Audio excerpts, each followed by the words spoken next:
안녕하세요. 어, 이렇게 오늘은 이제 영상으로 여러분들을 만나게 됐습니다.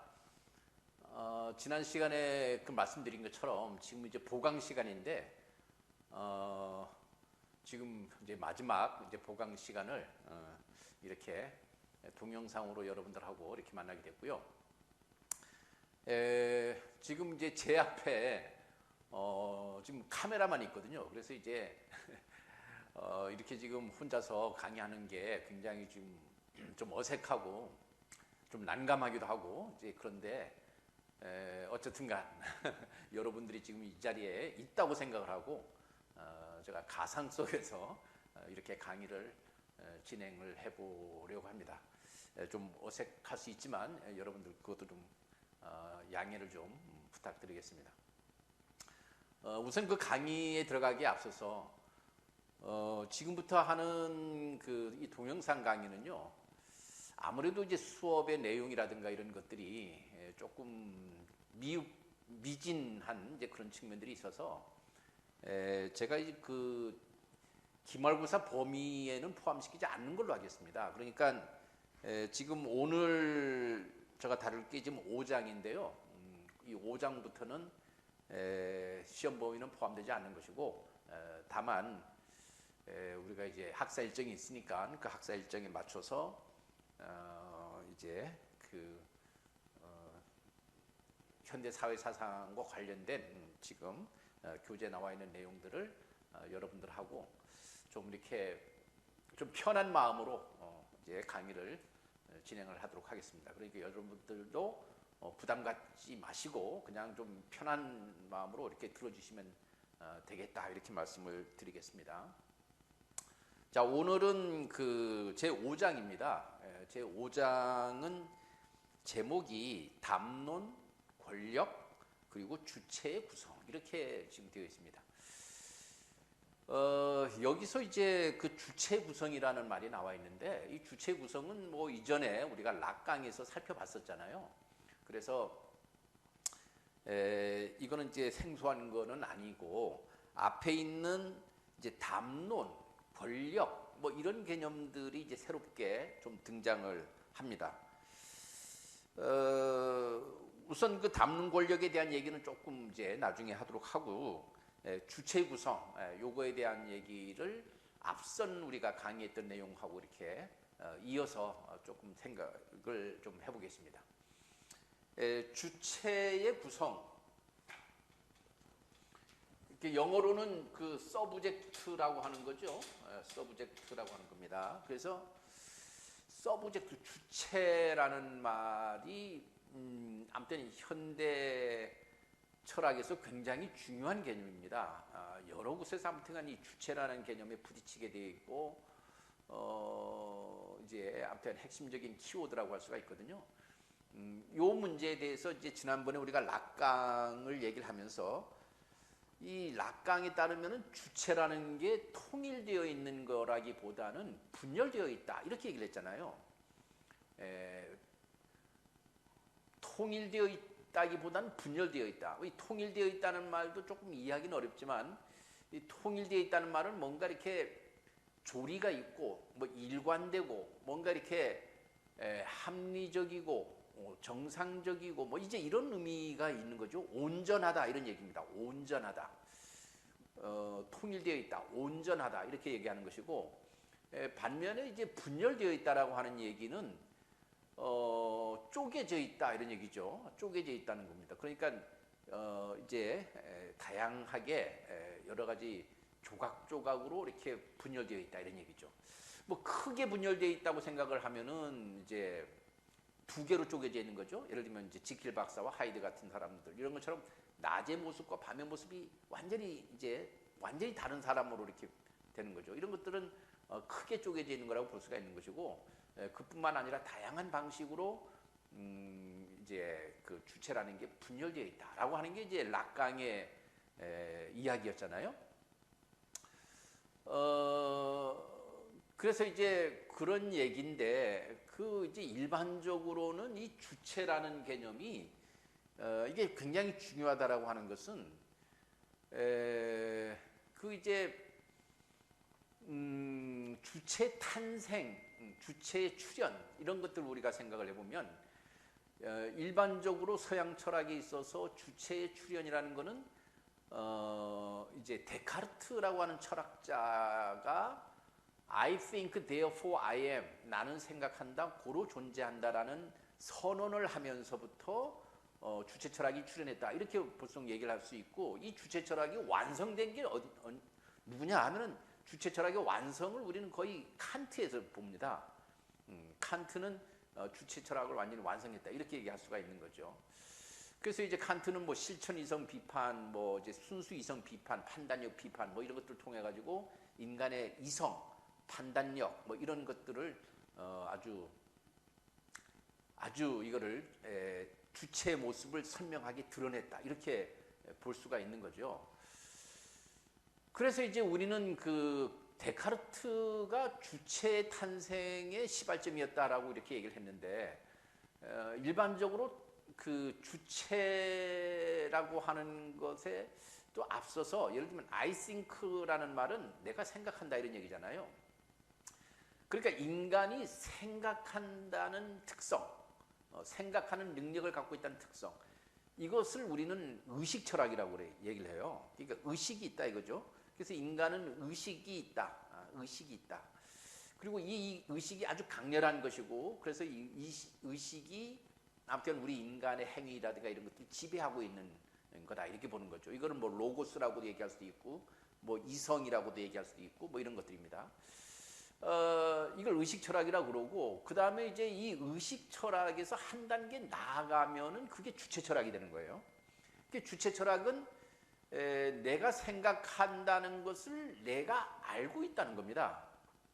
그래서 내가 생각하는 거를 이용할 수 있다. 내가 마음대로 내가 생각하는 것이기 때문에 그 생각하는 것을 내가 이렇게 할 수도 있고 저렇게 할 수도 있다는 거죠. 그래서 이거를 이제 우리가 주체라고 합니다. 그래서 주체라 그러면은 우리는 이제 보통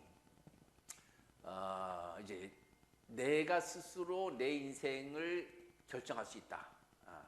이거를 우리는 인간은 자유롭다. 뭐 이런 식으로 표현을 했죠. 그래서 이거를 인권, 뭐 주권, 천부인권, 뭐 주권, 뭐 이런 얘기들을 하는 거죠. 그래서 이제 이런 사상이고, 이게 이제 서양 같은 경우에는 개인주의라고 하는 것을 낳습니다. 그래서 내 인생의 주인은 나이기 때문에 어느 누구로부터도 침해받을 수 없다. 이런 주권 사상이죠. 그러니까 이런 것이 이제 주체 사상이에요. 그런데 이제 이런 주체가 그래서 굉장히 근대 사상의 특징이다 이렇게 볼 수가 있는 겁니다. 근데 이것이 우리가 지금 생각할 때 이게 너무나 당연한 거라고 생각이 드는데, 사실은 이런 생각이 너무나 당연한 게 아니고, 사실은 서양 철학 같은 경우에는 근대 이전에는 나의 인생의 주인은 내가 아니고 하나님이라고 생각했던 거거든요. 내가 세상을 태어나는 것도 하나님의 뜻이고, 내가 이 세상을 하직하는 것도 하나님의 뜻이고, 모든 것은 하나님의 내 인생의 주인이다라고 생각을 했던 거지, 내가 내 인생의 주인이다 이렇게 생각을 안 했던 거죠. 그래서 이거를 우리가 근대 사상이다 이렇게 얘기를 하는 겁니다. 그런데 이제 오늘날 이 근대 사상에 이제 어떤 위기가 왔다는 거예요. 첫째는 의식 철학이 근대 철학의 특징이라 그랬는데, 이 의식 철학이 프로이드에 의해서 무의식이라고 하는 것이 발견되면서 인간은 의식보다도 오히려 무의식의 지배를 받는구나 라고 하는 것을 이제 밝혔던 거죠. 그리고 이제 주체 같은 경우에는 아까 이제 락강을 얘기를 했는데, 락강에 따르면은 인간의 주체라는 것은 그렇게 온전한 것이 아니고 이게 사실은 분열되어 있다라고 하는 것을 락강이 그걸 이제 밝혔잖아요. 이제 그러면서 주체 철학이 위기에 왔다. 그래서 주체는 분열되어 있다. 이런 생각입니다. 근데 이제 우리가 보통 이렇게 되면 주체가 분열되어 있다라고 하는 거는 좀 비관적인 소식 같잖아요. 우리가 인간이 의식이 이렇게 온전한 정신, 온전한 의식을 가지고 세상을 우리가 살아가는 사람을 우리는 정상적인 사람이다 이렇게 얘기를 하잖아요. 근데 이게 정상적인 사람이다라고 생각을 해왔는데, 이걸 우리가 노멀이라고 합니다. 노멀. 정상적이다. 근데 이 정상적이다라는 말은 항상 이제 문제가 되는 게 뭐냐면 비정상이라는 문제가 따르잖아요. 정상이 있으면은 여기 이제 어부라는 말이 붙이면은 어브노멀 하면은 비정상이다 이렇게 되는 거잖아요. 정상이 있고 비정상이. 근데 우리 인간은 정상이 지금 근대 철학이라고 하는 주체 철학은 정상을 항상 염두에 뒀단 말이죠. 그리고 비정상이라고 하는 거를 항상 저게 문제라고 생각을 했죠. 이것은 문제적 상태고 그래서 이 비정상을 정상으로 이걸 바꿔놓아야 된다 이렇게 생각을 했던 거죠. 그래서 이제 이런 문제 때문에 이제 현대 철학은 이런 거를 대단히 좀 폭력적인 거다 이렇게 봅니다. 대단히 폭력적인 거라고 봐요. 그래서 인간에게 정상과 비정상이라는 게 있느냐 이렇게 보는 거죠. 우리가 얼핏 볼 때는 굉장히 비정상적인 사람이고 아주 또라이고 아주 미친놈이고 이렇게 보이지만 내가 볼 때 그렇다는 얘기지 다른 사람들이 볼 때는 안 그렇게 볼 수 있다는 거죠. 그러니까 정상과 비정상으로 나누는 것이 이게 문제다 오히려 이렇게 보는 겁니다. 그러면 이제 그 비정상을 옹호하는 거냐? 꼭 그런 건 아니겠죠. 그러니까 정상과 비정상으로 나누는 것 자체가 문제라는 거예요. 문제라는 거죠. 그래서 이제 이거를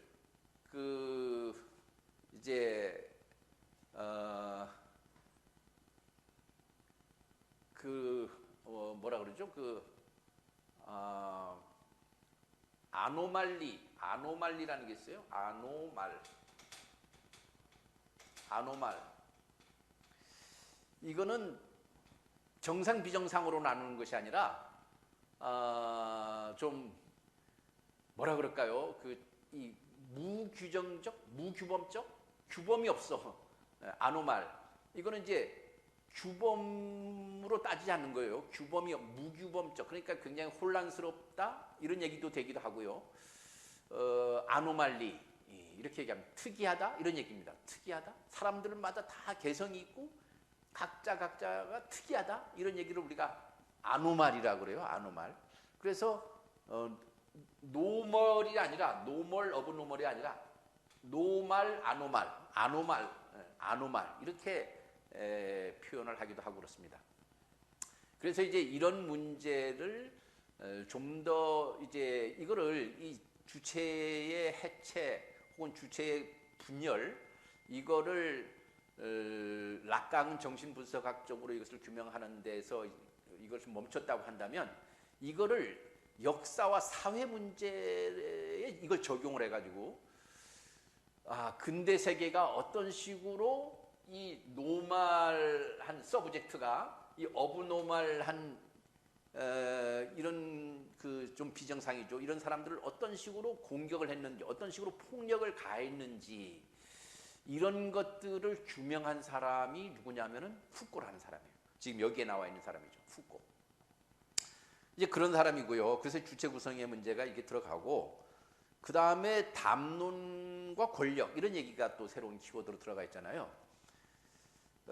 그래서 여기서는 이제 또 담론에 관한 이야기를 좀 살펴봐야 되는데 담론이라는 말이 있는데요. 이거는 디스코스라 그럽니다. 디스코스. 디스코스, 담론.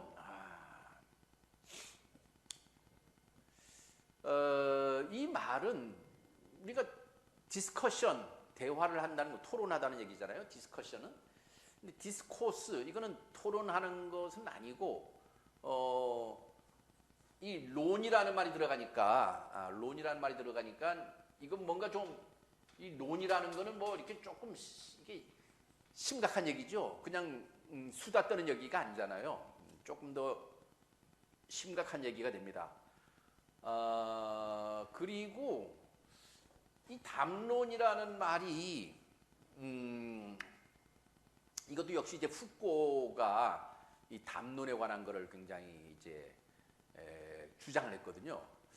근데 푸꼬가 보기에는 이제 우리가 지난 시간부터 예를 들면 소시르부터 시작해가지고 락강을 보면서 나온 것은 뭐냐면 랭귀지라고 하는 거 있잖아요.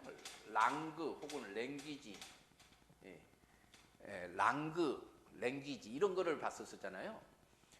이건 이제 언어의 문제고 이게 그 나아가서는 이제 signification이라고 하는 어떤 그 기호론적인 거잖아요. 그러니까 기호, 언어 뭐 이런 식으로 봤었단 말이죠. 근데 이제 푸코는 이게 그 언어라고 하면은 아무래도 우리는 생각하기를 뭐 문장, 뭐 그다음에 거기에 구문, 뭐 문법 이런 것들이 들어가잖아요. 무슨 뭐 의미론, 뭐 구문론, 뭐 통사론, 뭐 이런 것들이 들어갑니다. 그래가지고 이게 너무 언어학이라고 하는 그런 좁은 울타리에 좀 갇혀 있는 것 같다 이렇게 생각을 했어요. 그래서 푸코는 이거를 언어라고 하는 거를 이제 담론이라고 하는 걸로 좀 전환을 시켰다 이렇게 볼 수가 있는 거죠. 그럼 언어와 담론, 랭귀지와 디스코스의 차이가 뭐냐? 정확하게 이게 뭐라고 얘기할 수는 어렵지만 이 디스코스라는 말은 언어라고 하는 것은 좀 순수 언어 같은 그런 언어학 하면은 순수 언어학적 그런 의미가 있잖아요. 그래서 이거를 예를 들면 예를 들면 소셜 언어학, 소셜 랭귀지 이런 말을 붙이면 좀 어떨까요? 이 소셜 랭귀지, 사회적 언어? 이게 뭔가 좀 그럴 것 같기도 하고 안 그럴 것 같기도 하고 그렇죠. 언어가 그럼 뭐 사회적이냐 개인적이냐 이렇게 나누는 게 의미가 있을까요? 의미가 있다고 볼 수도 있고 의미가 없다고 볼 수 있을 것 같죠. 그래서 어쨌든간 이 언어가 이제 그냥 순수한 어떤 그 이제 개인적인 문제 혹은 순수한 이제 어떤 기호학의 범주에 들어가는 어떤 문제 이렇게 보는 것이 푸코가 생각하기에는 마음에 안 들었어요. 그래가지고 이분은 뭐냐면 언어라고 하는 것은 이게 일종의 그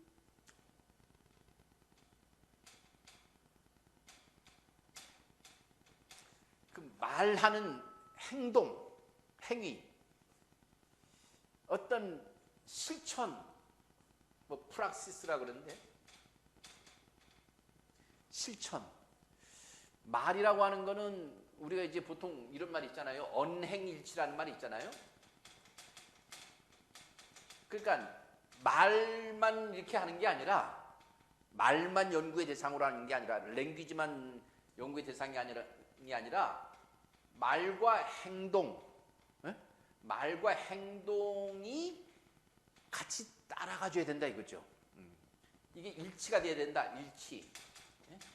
언행일치라 그러잖아요. 그래서 말과 행동이 같이 가줘야 이게 의미가 있다 이렇게 생각을 했어요. 그래가지고 이 말과 행동 이걸 영어로는 뭐 프래그매틱스라고도 얘기를 해요. 이게 화용론이라 그러죠. 문법적으로는 프래그매틱스 화용론이라 그러는데 이런 그 말이 그냥 언어로서 끝나는 것이 아니라 말과 행동이 아무튼 같이 가는 그런 의미를 담고 싶은 거죠. 그래서 그런 의미를 담고 싶은 것을 하다 보니까 이게 이제 디스코스라고 하는 개념을 이제 창안해냈어요. 그래서 디스코스라는 말은 뭔가 아무튼간 그냥 이게 말로 끝나는 게 아니고 이 말이 뭔가 행동, 아니면 어떤 효과, 어떤 결과, 말에 대한 책임 이런 것들이 같이 따라줘야 된다는 거죠. 그리고 그런 언어를 우리는 분석을 해야 된다는 거예요. 그래서 이제 이거를 담론이다 이렇게 얘기를 했습니다. 그러니까 랑그라는 말은 순수 이제 문법을 갖추고 있는 그런 언어의 세계죠. 이거는 문법의 세계에서 나타나는 게 우리가 언어라 그러는 것이고, 근데 이제 우리가 그 랑그만 있지 않고 이제 지난번에 이제 그 뭡니까 소시르는 랑그와 빠로를 얘기를 했었잖아요. 그러니까 이 빠롤이 일종의 스피치 액트와 같은 거죠. 그래서 이 스피치 액트와 같은 건데 이거와 이거를 같이 이렇게 랑과 파롤이 다 결국은 언어라는 거죠. 그래서 이거를 합쳐서 보려고 하는 아무튼 이제 그렇게 하다 보니까 이거는 랭귀지라는 말은 부족하고 그래서 디스코스라는 말로 이렇게 바꿔 쓰려고 한다. 이렇게 우선 이해를 해 주시는 게 필요합니다. 그 다음에 이제 권력이라는 말이 나오죠. 그래서 이 권력이라는 말은 뭡니까? 뭐 구체적인 어떤 실행력이잖아요. 뭔가 권력이라는 거는 말로만 하는 게 아니잖아요. 구체적으로 어떤 실행력을 갖고 있는 겁니다. 그 실행력이라는 말이 어떻게 보면은 이 행동이 따른다. 행동이 따른다. 말과 글, 이 모든 것들이 그냥 빈말 뭐 이런 게 아니고 공허한 말 이런 게 아니고 구체적이고 뭔가 하지 않으면 안 되는 그걸 우리가 센텐스, 영어로 센텐스라는 말 있잖아요. 문장이라고 하는 건데 센텐스 문장이라고 그러잖아요. 근데 이 센텐스라는 말이 그냥 문장만 되는 게 아니고 판사가 판결하는 거 이걸 센텐스라고 그래요. 유죄, 무죄 이렇게 판결 내리는 걸 센텐스라고 그러죠. 판결을 내리면 그게 말로만 끝납니까? 안 그렇죠. 구체적으로 행동이 어떤 결과가 따르잖아요. 그러니까 이거를 센텐스 이렇게 얘기를 하는 거예요. 문장. 그러니까 이런 의미를 담으려고 이 디스코스라는 말을 했고 그 다음에 그 디스코스에는 당연히 자연스럽게 권력이라는 개념이 거기에 들어갈 수가 있는 거죠. 그래서 이제 이런 맥락에서 이런 패러다임을 가지고 이제 서양의 근대 세계를 한번 보자라고 하는 게 푸꼬의 발상입니다. 그 푸꼬의 그림이 이제 72쪽에 나와 있죠. 아무튼 한때 이 푸꼬가 한국 사회에서도 굉장한 인기를 끌었었고 지금은 이제 사실 푸꼬보다는 우리가 앞서서 봤던 그 들레즈 있었잖아요. 이 들레즈가 푸꼬보다 나이가 좀 더 어려요. 후배예요. 그래서 들레즈가 너무나도 탁월한 학자이기 때문에 푸꼬는 살아있는 동안에 들레즈를 접하고 21세기 앞으로 21세기는 들레즈의 시대가 열릴 것이다 라고 이렇게 예언을 했어요. 그만큼 들레즈는 아주 탁월한 그런 철학자였다고 볼 수가 있고 그런 들레즈를 이제 알아보는 그런 눈을 갖고 있었던 사람이 역시 푸꼬였다 이렇게 볼 수 있죠. 자, 그래서 이제 그 73쪽을 보면 근원주의의 비판 이렇게 나와 있습니다. 이 근원주의의 비판에 관한 이야기는 이제 저희가 이 현대 사회 사상 강의를 할 때 초두에 우리가 근원주의 비판이 있었었죠. 그래서 이게 낯설지 않은 그런 얘기고요.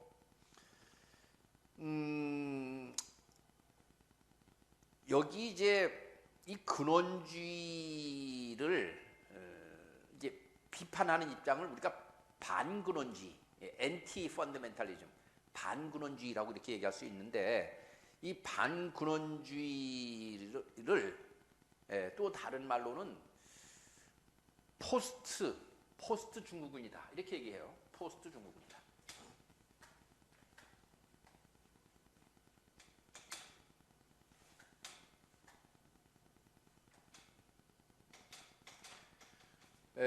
포스트 중국인이다. 이 포스트. 오늘날 현대 철학을 다 포스트를 붙여서 포스트 모더니즘 이렇게 얘기하거든요. 포스트 모더니즘. 근데 포스트 모더니즘만이 있는 게 아니고 뭐 이제 무슨 포스트 스트럭처럴리즘 뭐 또 무슨 포스트 뭐 막시즘 뭐 포스트 인더스트리얼 후기 산업 사회론 뭐 이런 얘기도 하고 포스트 포드주의 뭐 이런 얘기도 있고 해서 이 포스트란 말을 붙이는 게 하나의 유행처럼 지금 번져 있습니다. 그래서 포스트 모던 사상 이렇게 보통 얘기를 하거든요. 현대 사상을. 그래서 이 포스트 모던 사상은 기본적으로 반근원주의다 이렇게 얘기를 하는데 이게 근원을 반대한다. 근원을 반대한다. 그러면은 여기에 보면은 이런 포스트 모더니스트들 중에 어떤 사람들이 있냐면은 푸꼬, 락강, 들레즈, 보들리아르 등 이런 사람들이 이제 우리가 살펴봤던 사람들이 지금 다 포스트 이제 모더니즘 사상가라고 볼 수가 있는 겁니다. 이런 사람들의 결론은 뭐냐? 동일성보다는 차이를, 동질성보다는 이질성을, 단일성보다는 다양성을, 보편성보다는 고유성을 주창했다. 이렇게 나와 있는 거죠. 그래서 뭐 이런 거는 그 여러분들 앞에서도 우리가 쭉 살펴봤었기 때문에 새로운 내용은 아닐 거라고 생각이 듭니다. 그 다음에 이제 푸꼬에 관한 이야기가 좀 나와 있습니다. 푸꼬는 1926년에 태어나서 1984년에 돌아가셨다. 이런 얘기고요. 이분은 어떤 그 추상적이고 보편적인 진리만을 탐구하는 철학을 하기보다는 이 철학적 관점을 가지고 현실 문제에다가 적용하는데 관심이 있었어요. 그래가지고 심리학도 공부를 했고 또 정신의학을 공부를 해서 정신병원에서 임상 경험까지도 다 겪었던 그런 경력의 소유자다. 이제 그런 얘기가 이렇게 나와 있고요. 이분이 쓴 책 중에는 광기와 문명이라는 책이 있고, 그 다음에 병원의 탄생, 이제 감시와 처벌, 감시, 처벌, 광기, 문명, 뭐 이런 주제를 가지고 좀 현대사죠. 근대사의 좀 어두운 면들을 파헤치는 데 관심이 있었죠. 이건 왜 그러냐면 아까 얘기했던 것처럼 근대 사상이라고 하는 게 모더니즘, 근대 사상이라고 하는 것이 주로 정상과 비정상 이렇게 나누어서 정상이 비정상을 억압하고 이렇게 감금하고 하는 이제 그런 역사였다라고 이렇게 보고 있는 것이기 때문에 그렇습니다. 그래서 이런 근대 사회의 어두운 면 혹은 그 문명의 병리적인 측면 이런 측면들에 대해서 관심을 가졌던 그런 사람이다 이렇게 말씀드릴 수가 있습니다. 그 다음에 뭐 이제 쭉 한 얘기들은 이제 일반적인 얘기들인데 이분이 좀 우리가 주목해야 될 것 중에 하나는 그 74쪽 제일 마지막 줄에 보면 그러나 최근에는 다양한 모든 것을 하나의 궁극적 근원에 입각하여 획일적으로 설명하는 근원주의적인 거대 담론을 배격하고 역사적 사건들의 고유성과 차이 및 이질성을 중요시하는 계보학적 분석의 설득력을 얻고 있다라고 하는 이런 얘기가 있잖아요. 이 계보학적 분석이라는 말이 나오고 있어요.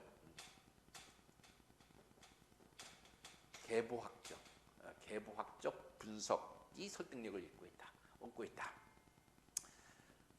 계보학적 분석이라는 것은 계보가 있다는 거잖아요. 근데 이제 계보가 하나만 계보가 있으면 괜찮은데 그게 아니라 여러 계보가 있다는 겁니다.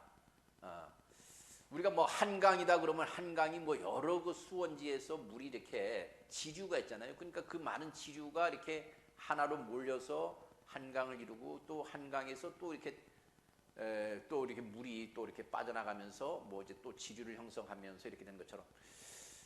그러니까 이게 계보가 있다라고 하는 얘기는 여러 개의 계보입니다. 이 한 개의 계보가 아니라 여러 개의 계보가 있다는 거죠. 그럼 계보가 있으려면 계열이라는 게 있어야 되잖아요. 그러니까 A라는 계열, B라는 계열, C라는 계열, D라는 계열. 그러니까 예를 들면 우리가 이제 한 수업 시간에 이렇게 있다고 하더라도 이 수업 시간에서도 보면은 사람들이 이렇게 앉아 있는데 여기를 남자와 여자로 분류를 하는 그런 계열이 있을 수가 있고 이걸 학년에 따라서 나누는 계열이 있을 수도 있고 아니면 전공에 따라서 나누어지는 계열이 있을 수 있고 여러 가지 계열이 있을 수 있는 거죠. 그러니까 이렇게 하나의 집단인 것 같아 보이지만 그 집단을 몇 개의 계열로 나누어서 이렇게 그거를 마치 무슨 이렇게 실험실에서 무슨 해부학을 하듯이 이런 식으로 해서 하나하나의 계보를 분석해 나가는 그런 방법으로 세상을 바라보는 이런 입장을 계보학적 분석이다 이렇게 얘기를 합니다. 자, 그 다음에 이제 푸코의 담론과 권력 개념 이런 얘기가 나와 있습니다. 그래서 아까 이제 언어라는 것과 담론이라고 하는 게 어떻게 다르냐 이제 이런 얘기를 제가 좀 말씀드렸잖아요. 76쪽에 보면 이렇게 나와 있습니다. 언어 중에서 제도적으로 수용되고 실천되는 언어를 담론이라고 한다 이렇게 돼 있어요. 자, 이걸 이제 제도적으로 수용되고 실천되는 언어를 담론이라고 한다 이렇게 표현했거든요. 제가 봤을 때는 뭐라 그랬어요? 언행 이렇게 했잖아요. 그러니까 언어라고 하는 걸 순수 언어로만 보지 말고 언어와 그다음에 행동을 같이 봐야 된다. 이렇게 그래야 우리가 언어라고 얘기할 수 있다. 이런 얘기잖아요. 그러니까 우리가 뭐 예를 들면 AI가 아무리 인간처럼 얘기하는 것 같아 보이지만 AI가 이야기하는 거는 그냥 언어일 뿐이죠. 이게 실천하고 결부되어 있지는 않잖아요. 그래서 이걸 담론이라고 얘기하기는 어려운 면도 있습니다. 어려운 면도 있어요. 그러나 꼭 그렇게만 우리가 볼 수 있는 건 아니고 이제 언어라고 하는 게 여기 이제 제도적으로 수용되고 실천된다 이런 개념으로 따지면은 언행이라고 하는 이런 것하고는 조금 다른 이제 측면에서 보는 거죠. 그래서 우리가 이제 어떤 예를 들면은 의학 지식이다 그러면 말이죠. 의학 지식은 아무나 막 이렇게 의학 지식을 얘기하는 것이 다 수용되는 게 아니고 예를 들면은 이제 어떤 그 전문의들 그러니까 의사 집단이 전문가 집단이 있잖아요. 그러면 그 전문가 집단에서 수용될 수 있는 언어가 있고 수용될 수 없는 언어가 있는 거죠. 그 학교 예를 들면 교실이라 그러면 교실에서 우리가 허용될 수 있는 언어가 있고 허용되지 않는 그런 언어가 있잖아요. 그런 것처럼 언어라고 하는 것은 우리가 제도라고 하는 것 우리가 현실 속에서 살아가고 있는 생활 공간이잖아요. 이 생활 공간을 떠나서 언어가 있는 게 아니다. 그러면 이 생활 공간이라고 할 수 있는 것 다른 말로는 제도라고 할 수 있는 것 여기서 수용되고 실천되는 그런 언어를 담론이라고 하자. 이렇게 얘기를 했다는 겁니다. 그래서 이제 같은 동아리 구성원끼리도 노래방에서 할 수 있는 말과 그룹 스터디에서 할 수 있는 말이 다른 것처럼 제도 영역마다 말할 수 있는 것과 말할 수 없는 것을 규정하는 규칙이 있다. 뭐 이런 식으로 얘기했습니다. 그러니까 이 제도라고 이제 조금 더 이거를 구체화시켰는데요. 글쎄요, 이제 제도라고 하는 말 자체,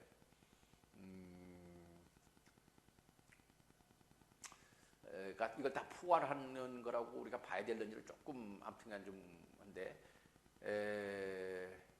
그런 게 있습니다. 예를 들면 우리가 교수들 같은 경우에는 논문이라는 걸 써야 되잖아요. 논문을 쓰는데 논문을 심사를 해요. 심사를 하거든요. 혼자 논문을 썼다고 해서 다 실리는 게 아니고 그래서 논문 심사를 해서 통과를 해야만 논문에 실리는 거예요. 그러니까 내가 논문을 썼는데도 심사에 통과를 하지 못하면 논문에 실리지 못하는 거죠. 그건 뭐냐면 그 학계가 공유하고 있는 어떤 기준이 있는 거죠. 그런 기준이라든가 여러 가지 뭐 요건이라든가 이런 것들이 있어서 이거에 통해야만 이거를 통과할 수 있는 것들만 수용 가능해서 이게 논문이라는 형식으로 글이 나오는 거잖아요. 그러니까 이런 것들을 우리가 한편 담론이다 이렇게 표현을 하는 겁니다. 어쨌든 이 담론이라는 말은 어떤 실천, 뭔가 효과, 뭔가 아무튼 물질적인 조건이라고 언어의 물질적인 조건, 물질적 성격 이런 얘기예요. 그러니까 관념 덩어리 언어라는 게 관념만의 문제가 아니라 이게 하나의 구체적인 현실 속에서 어떤 효과를 발휘하고 이렇다는 거죠. 이걸 우리가 담론이라고 한다. 그래서 이제 첫 번째 특징이 제도적 담론이다 이렇게 얘기를 했어요. 그래서 담론은 제도적으로 실천되는 언어이기 때문에 제도 영역마다 그 영역 고유의 담론이 있을 수 있다.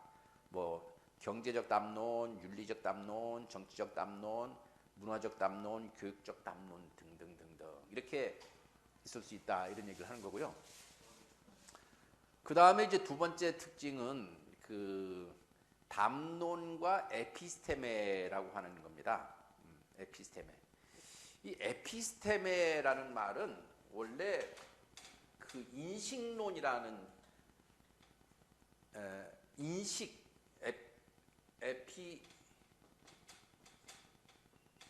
에피스테몰로지 인식론 이렇게 얘기하는데 에피스테메라는 것은 어떤 인식에 관한 얘기인데요. 인식 우리가 뭘 보고 안다 이건 우리가 인식이라 그러잖아요. 근데 그 보고 아는 게 그냥 보고 아는 게 아니라는 거예요. 그래서 우리는 항상 어떤 그 인식을 할 때는 어떤 전제라는 게 있어요. 전제 조건 없이 우리가 인식을 하는 게 아니에요. 모든 게 다 전제가 있어요. 어떤 기반 위에서 인식을 하는 거죠. 그래서 그 전제라고 할 수 있는 거를 우리가 에피스테메다 이렇게 얘기를 해요. 전제라고 할 수 있는 것을 에피스테메라고 합니다. 그래가지고 여기에 보면은 예를 들면 중세시대, 서양의 중세시대에는 예를 들면은 이제 코페르니쿠스가 지동설을 발견했지만 종교 재판에서 회부가 됐잖아요. 그래서 자기가 지동설을 주장을 할 수가 없었던 거잖아요. 그러니까 이런 것들처럼 이게 이제 교리에 부합해야만 이게 발설이 가능한 거죠. 이런 것들이 있었던 것이고 또 계몽 시대 우리가 근대 시대라고 얘기하는 것은 합리성이에요. 합리성. 그래서 합리적이지 못한 얘기를 하면은 그 역시 허용되지가 않아요. 우리가 합리성이라고 하는 말은